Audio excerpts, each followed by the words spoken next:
ஒன்றும் பண்ண முடியாது. அதாவது கரூர்ல இறந்து போன, தன்னை பார்க்க வந்ததாலேயே உயிரிழந்து போன 41 குடும்பங்களை போய் நம்முடைய தாவேகா தலைவர் சந்திக்க போறாரு. போதாக்குறைக்கு அவங்களுக்கு அரசு பணி கொடுக்க போறாராம்.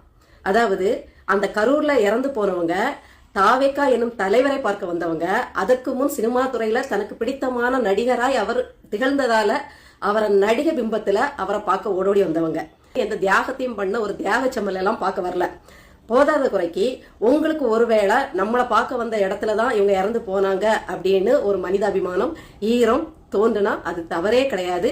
தாராளமா அந்த குடும்பத்துக்கு நீங்க வானளாவிய உதவி செய்ய வேண்டிய கடமை பட்டிருக்கீங்க.